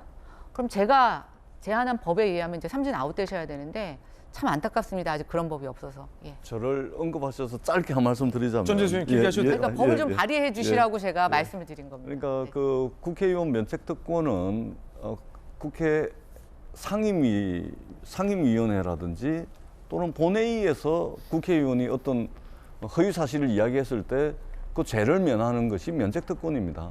조금 전에 김의겸 의원이 조금 전에 이야기했던 저것은 서면 브리핑, 그리고 서면 브리핑 이후에 대변인으로서 국회 소통관에 서가지고 브리핑을 한 겁니다. 네. 저것은 면책특권이 적용이 안 됩니다. 그렇기 때문에 조금 전에 김의겸 의원이 이야기했던 저게 허위 사실이라 하면 면책특권에 의해서 처벌 안 받는 것이 아니고 면책특권이 적용이 안 되기 때문에 처벌을 받게끔 돼 있는 겁니다. 그러니까 저것은 면책특권에 해당되지 않는다라는 이제 말씀을 드리고요. 또 한 가지 굳이 말씀을 드리자면 이 도이치모터스 주가 조작 사건이라든지 우리 기술에 대한 주가 조작 그 의혹은 있잖아요. 재판 과정에서 드러난 겁니다. 그리고 이것을 언론이 보도를 한 거예요. 언론이 보도한 것을 김의겸 의원이 이제 이전에 뭐 저런 이런저런 실수들이 좀 있긴 했습니다만 언론 보도를 인용을 한 거거든요. 언론 보도를 인용한 것조차도 대통령실이 허위 사실이다 그러면서 고소 고발해 버리면 아니 겁이 나서 이야기를 할 수가 있겠습니까? 그래도 야당의 대변인인데 대변인이 입을 닫게 만들어 버리면 어떡합니까? 그렇기 때문에 이게 고소 고발이라는 것은 저는 좀 하지 않았으면 좋겠다. 특히 정치의 영역에서 고소 고발은 정치를 압살하는 겁니다. 그렇게 해가지고는 정치가 제대로 될 수가 없습니다. 정치라는 것은 협상하고 양보하고 조율해가지고 불충분하지만 그래도 합의 가능한 것들을 이끌어내는 거 아닙니까? 그런데 그러한 정치의 영역에 고소고발이 남발하고 막 휘행을 한다면 우리 사회가 어디로 가야 되겠습니까? 저는 정치의 영역에서는 고소고발 좀 안 했으면 좋겠다라는 그런 바람을 가져봅니다. 이제 김의겸 의원이 제기한 의혹이 크게 두 가지인데 정혁준 변호사님, 하나는 우리가 지금까지 이제 얘기 나눴던 또 다른 주가 조작을 김 여사가 했다라는 의혹. 두 번째는 법무부 검사 인사 난 걸 두고 4명 차례로 다 쫓아냈고 지방으로 보냈다, 공중분해시켰다라고 한 주장에 대해서 인사는 있었는데 정기 인사였고 본인 희망을 반영한 거였고 공판에는 계속 관여를 한다라며 법무부가 저것도 김의겸 의원 주장은 거짓이다라고 한 부분이거든요.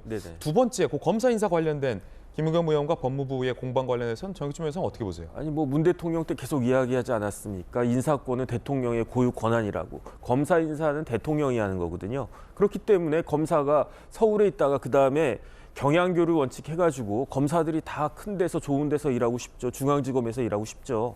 그런데 뭐 어떤 사람만 계속 중앙에서만 일할 수 있는 것은 아니지 않습니까? 그러니까 기회가 차면은 이제 법무부 검찰국에서 이 검사는 이쪽으로 내려보내는 게 낫겠다 해가지고 그렇게 해가지고 내려보낸 거고, 그 다음에 수사검사하고 공판검사가 분리되어 있기는 하지만 중요한 사건 같은 경우에는 수사를 했던 검사들이 공판에도 참여하는 경우가 많이 있기 때문에 그것은 제가 봤을 때 전혀 상식적으로도 그렇게 납득이 가지 않은 그러한 이야기인 것 같고, 그다음 저도 사실은 그게 궁금했거든요. 전재수 의원님 말씀하신 것처럼 김의겸 의원이 어디에서 했는가.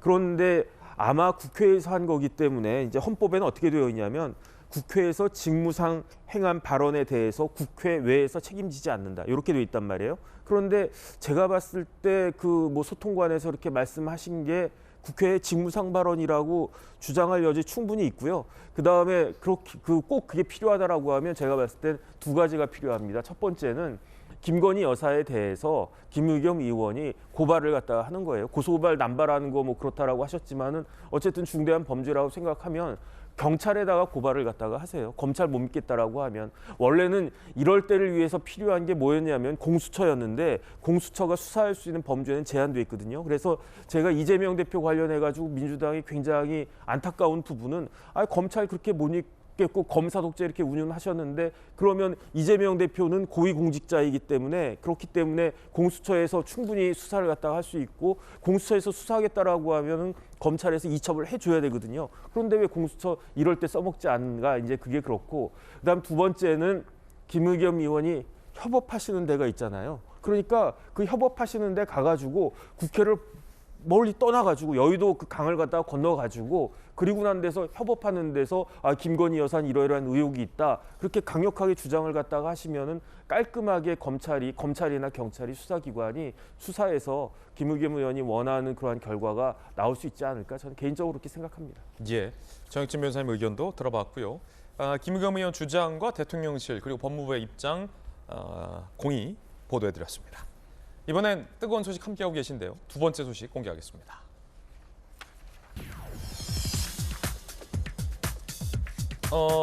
실내 마스크 착용 의무가 오늘부터 해제됩니다. 관련된 소식 전해드리죠. 말씀드렸던 것처럼 오늘부터 대중교통과 의료기관을 제외한 실내 마스크 착용 의무가 해제됩니다. 원한다면 사무실이나 카페, 식당에서 마스크를 벗을 수 있게 된 겁니다. 오늘부터 첫 시행이라 첫날 풍경을 좀 저희 취재기자가 담기 위해서 가까운 현장에 나가 있습니다. 시민들이 좀 헷갈릴 것 같기도 하고 우리 서상희 기자 얼굴 보이는데 뒤에 보니까 오늘부터 실내 마스크 의무 조항이 해제인데 아직 좀 마스크 쓰는 분도 계시고 서 기자가 좀 취재해봤을 때 마스크를 실내에서 벗고 있는 시민들이 좀 많나요? 어떻습니까? 네, 일단 제가 지금 나와 있는 곳이 서울역 대합실입니다. 말씀하신 것처럼 오늘부터 실내 마스크가 의무에서 권고로 전환되면서 저도 지금 이렇게 마스크를 벗고 전해드리고 있는데요. 하지만 아직은 시행 첫날이다 보니까 실제로 이 대합실을 보면 마스크를 벗은 시민들을 조금 찾아보기는 어렵습니다. 아직까지는 마스크를 쓰는 게 더 편하다, 벗는 게 더 어색하다는 반응이 많았습니다. 실내 마스크 착용이 권고로 전환됐지만 여전히 마스크를 써야 하는 장소는 잊지 마셔야 합니다. 제가 지금 나와 있는 역사 대합실에서는 마스크를 벗을 수 있지만 기차 안이나 지하철 또 버스, 택시를 탈 때는 반드시 마스크를 써야 하는데요. 이 밖에도 병원이나 약국과 같은 감염시설, 감염 취약시설과 의료기관, 유치원이나 학교, 통학 차량 내에서도 마스크 착용 의무가 유지됩니다. 위반 시 과태료 10만 원이 부과되는데요. 반면 버스 정류장이나 지하철, 기차 플랫폼에서 기다릴 때는 마스크를 쓰지 않아도 됩니다. 또 교실에서는 마스크를 원칙적으로 쓰지 않아도 되지만 합창 수업 등 비말 확산이 우려될 경우 착용하라고 학교장 재량으로 정할 수 있습니다. 또 일부 학원에서는 마스크 착용을 요구하고 있어 혼란이 예상되기도 합니다. 방역당국은 코로나19 의심 증상이 있는 경우 또 최근 2주 사이 확진자와 접촉한 경우 환기가 어려운 실내 환경이 있는 경우 마스크를 착용하도록 강력 권고했습니다. 지금까지 서울역 대합실에서 전해드렸습니다. 예, 취재기자가 이제 서울역 대합실을 갔는데 아직은 이게 벗는 게 좀 어색하다. 시민들의 반응이 좀 있는 것 같아요. 구체적인 시민들 반응도 좀 저희가 한번 모아봤습니다. 시민들은 쓰는 게 편할까요? 벗는 게 자유롭다고 했을까요? 한번 들어보시죠. 써야 되는지 안 써야 되는지 너무 기준이 다 달라서 애매하더라고요. 그래서 저는 그냥 계속 혹시 모르니까 쓰고 다닐 것 같습니다. 식사를 하는 자리가 아니면 립스틱을 안 발랐는데 이제 실내 마스크를 해제를 했으니까 이제 립스틱 많이 사용할 것 같아가지고 구매하러 왔습니다. 아직은 사실 조금은 부담스러운 면이 없지 않아 있긴 해서 초반에는 마스크를 쓰고 다닐 것 같습니다. 자, 이제 오늘부터 실내 마스크 의무가 해제됩니다. 어디서는 써도 되고, 아니죠. 어디서는 벗어도 되고, 어디서는 써야 할지 함께 보시죠. 요걸 좀 아셔야 될 것 같아요. 오늘 0시부터 의무 조항은 이제 권고로 전환됐어요. 원하시면 안 써도 돼요. 그런데 마스크를 써야 하는 곳, 예외 장소를 좀 보셔야죠. 의료기관, 병원, 그리고 약국, 요양병원 등 감염 취약시설, 대중교통 탑승 중, 학교, 유치원, 학원 통학 차량. 하지만 학교, 유치원, 학원에서는 안 써도 돼요. 그리고 실내 엘리베이터에서는 또 써야 된다고 하고 대형 마트에서는 안 써도 되는데 마트 안에 약국에서는 써야 한다고 합니다. 김수영 교수님. 근데 지자체마다 조금씩 좀 다르다고 하고.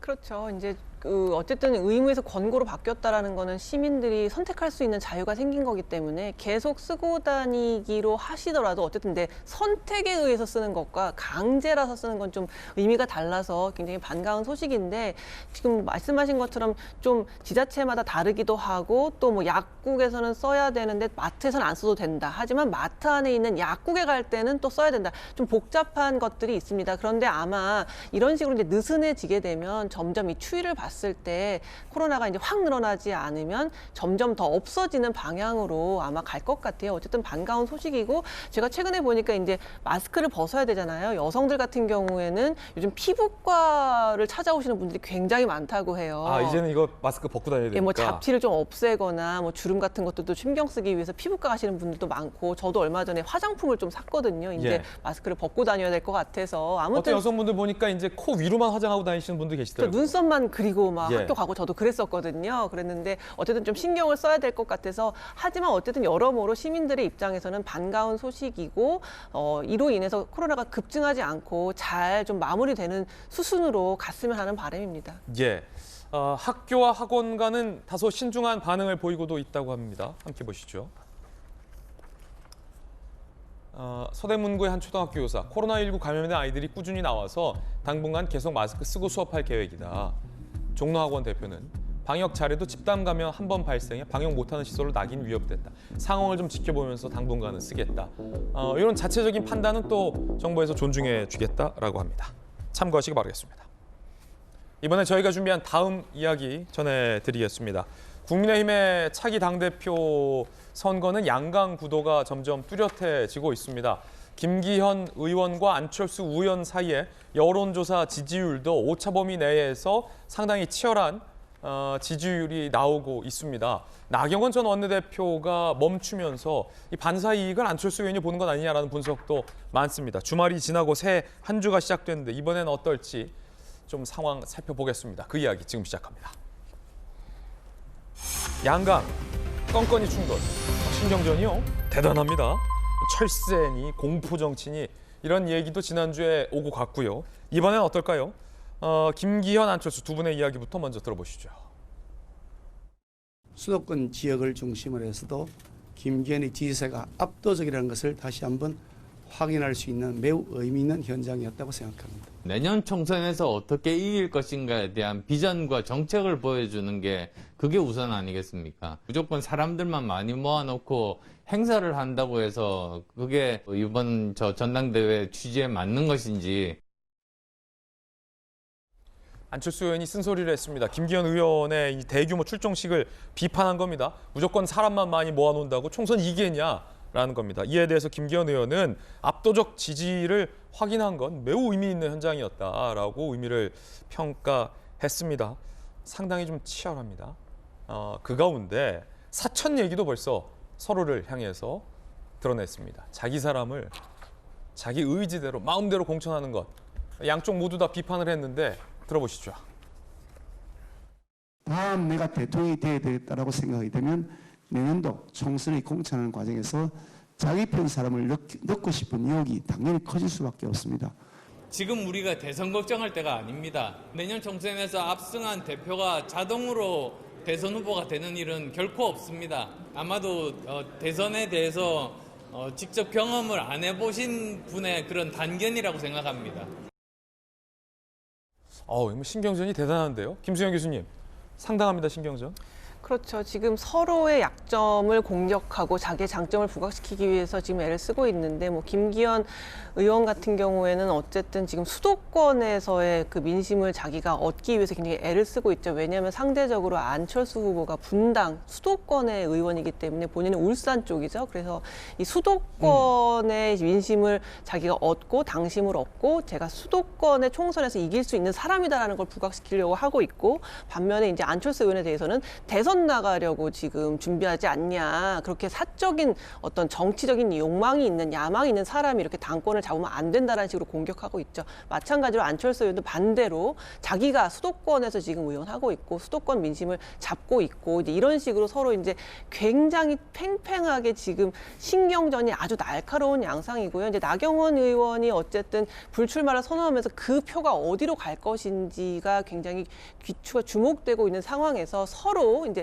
본인이 훨씬 더 많은 비전을 제시할 수 있고 더 이길 수 있다는 걸 어필하기 위해서 아주 상당히 신경전을 벌이고 있는 모양새라고 할 수 있습니다. 예. 김연아 의원님, 김기현 의원 출정 시에 8,000명이 왔어요? 네. 어디서 다 이렇게 불러온 겁니까?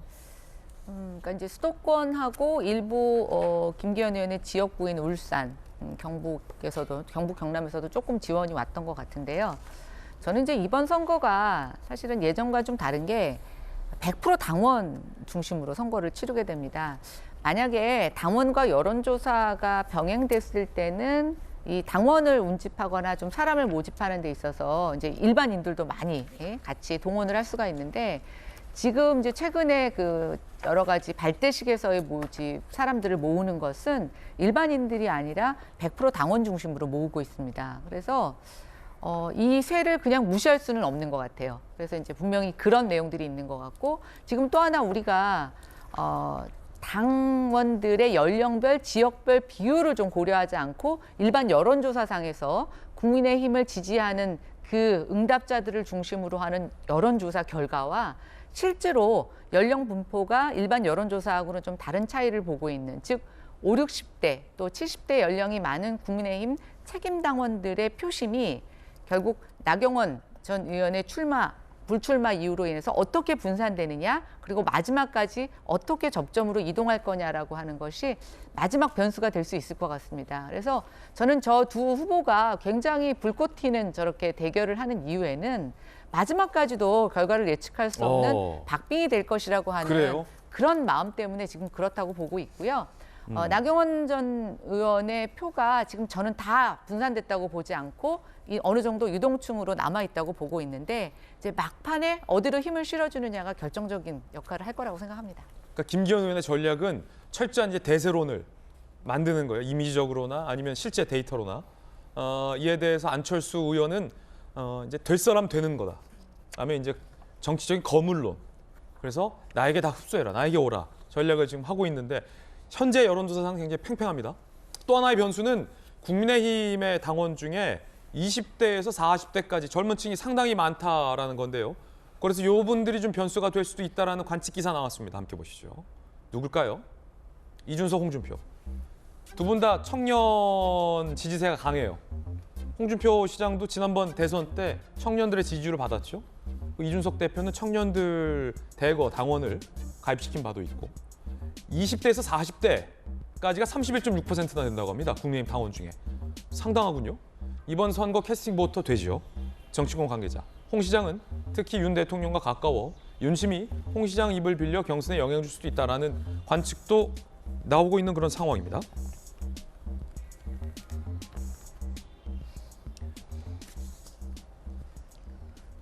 청년 세대가 과연 누구에게 반응할까? 김연아 의원님. 네. 김기현, 안철수. 네. 청년 세대. 좀 더 확장한다면 2040. 네. 그럼 누구에게 더 갈까요? 글쎄요, 지금 이제 2040의 표심을 그래도 가장 잘 좀 주도할 수 있는 분이 바로 홍준표 지금 시장님과 이준석 전 대표라고 볼 수가 있는데요. 앞서 김진 앵커도 얘기하셨지만 홍 시장님이 주도할 수 있는 여론은 굉장히 김기현 대표에게 지금 힘을 실는 모습을 보여주고 있습니다. 그러면 안철수 후보에게 갈 수 있는 표심이 그럼 이제 이준석 대표가 이끄는 특히 이제 한 20, 30, 30대 초반일 것 같은데요. 어느 언론에서는 그렇게 지목을 하고 있는데 의외의 반응이 나왔습니다. 이준석 당대표가 그런 기사를 자기 SNS에 가져와 공유하면서 딱 선긋기를 한 거죠. 나는 절대로 아니다. 나는 안철수 후보를 도와줄 생각이 없다라고 선을 그었으니 이 투표 계층이 그러면 이준석 어떤 전 대표의 발언대로 지지하지 않을 것이냐, 아니면 뭐 우리가 사표가 될 수는 없으니까 어디로 흘러갈 것이냐, 아니면 정말 투표를 안 할 것이냐라는 것이 이제 또 다른 변수가 되고 있는데, 의외로 이준석 전 대표가 안철수 후보에게 선을 그는 모습이 조금 의외의 모습이었습니다. 오늘 두 분 사이 안 좋지 않나요? 욕도 하고 그랬던 것 같은데. 네, 이준석 사이가 대표가. 굉장히 안 좋죠. 왜냐하면 노원구에서도 두 분이서 대결을 했던 전례도 있고 또 바른미래당에서도 굉장히 안 좋은 또 일로 해서 서로 갈라져 나왔고, 국민의힘에 와서 서로 합당하고 하는 과정에서도 굉장히 날선 신경전이 있기는 했는데요. 정치라는 게 사실은 적을 두고 있지만 어떤 정치적 이익과 목적을 위해서는 또 연대하는 게 있는데, 두 분 관계는 그런 면에 있어서는 아직도 좀 너무나 먼 사이인 것 같습니다. 아, 그렇군요. 그런가 하면 김기현 의원이 SNS에 김연경 배구 선수 월드클래스죠. 그리고 가수 남진 씨의 사진을 올렸습니다. 함께 보시죠.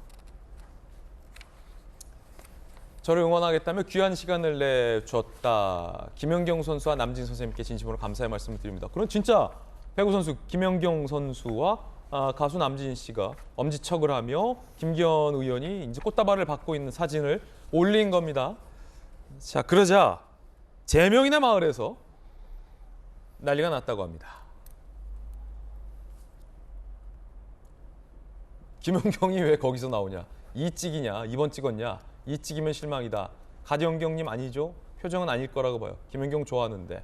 이러면서 이제 김연경 의원을, 김연경 선수를 비난하는 댓글도 상당히 좀 많이 달리고 있다고 합니다. 이에 대해서 오늘 아침 라디오에서 김기현 의원이 한마디 했다는데 들어보시죠.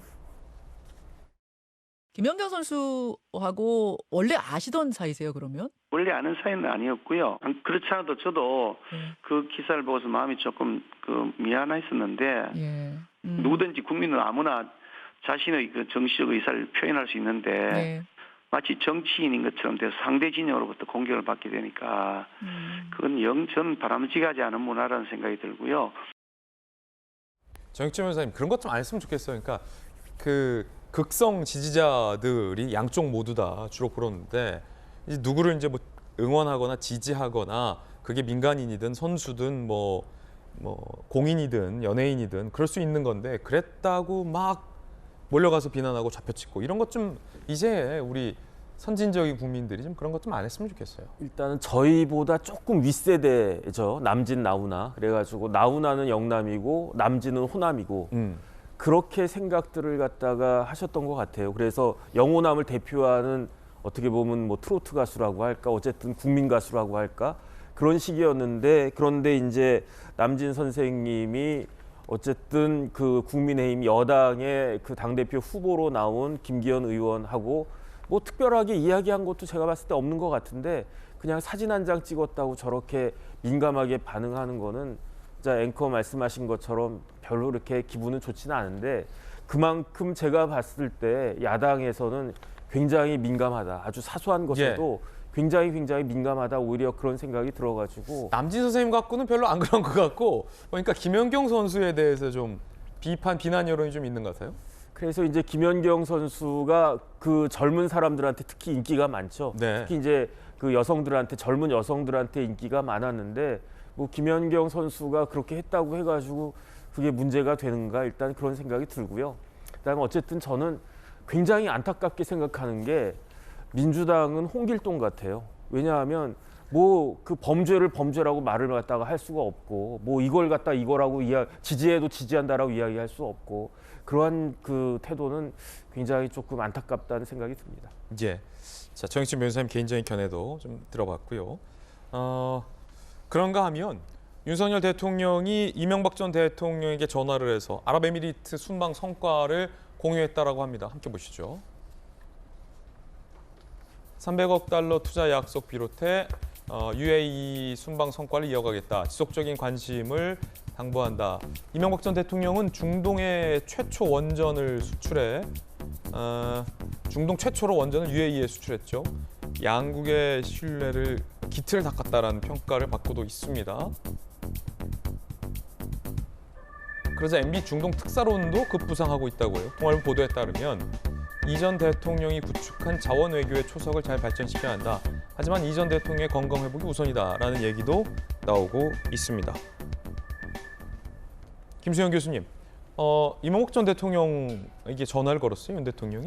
그렇죠. 이제 그 UAE, 그러니까 아랍에미레이트에서 이번에 큰 이제 공사를 따왔는데 사실 이 초석이 이제 이명박 대통령 때 바라카 원전을 이제 맨 처음에 수주하면서 이게 시작이 됐던 것이고 이번에도 이 UAE로부터 공사를 딸 때 어떤 얘기를 들었냐면은 한국이 굉장히 성실하더라. 그리고 약속을 잘 지키더라. 이게 사실 다 그 이명박 대통령 때 이 공사들을 다 제때에 맞춰가지고 잘 했던 것이 기반이 돼서 다시 이렇게 큰 공사 같은 것들을 수주할 수 있었던 거거든요. 그렇다 보니까 아무래도 이제 윤 대통령이 이명박 대통령에게 그간의 여러 가지의 노하우와 이런 것들을 기반으로 우리 정부도 이렇게 하려고 한다, 좀 도와달라, 이제 이런 식의 이야기를 한 건데요. 어쨌든 근데 지금 고령이시고 굉장히 건강이 그렇게 좋지만은 않기 때문에 어떤 활발한 활동을 기대할 수는 없지만 그만큼 지지를 보내달라 그런 의미에서 아마 전화를 하지 않았나 싶습니다. 그렇군요. 전재수 의원님 어떻게 보십니까? 예, 대한민국의 국익을 위해서는 뭐 외교 역량으로 전직 대통령의 어떤 경험이나 그런 것들을 쓸 수 있다면 저는 굉장히 긍정적이라고 생각을 합니다. 그 전직 대통령이 가지고 있는 네트워크라는 게 있을 거 아닙니까? 이런 것이 대한민국의 외교 역량 또는 대한민국의 국익에 잘 좀 활용되는 그런 계기가 됐으면 좋겠습니다. 예, 의견 들어봤습니다. 저희들은 60초 광고 보고 돌아오겠습니다. 잠시 후에 뵙겠습니다. 네, 월요일 아침 저희가 준비한 소식 모두 다 전해드렸습니다. 저희들은 내일 아침 8시 50분에 인사드리겠습니다. 오늘 하루는 분명 어제보다 나을 겁니다. 좋은 하루 되십시오. 고맙습니다.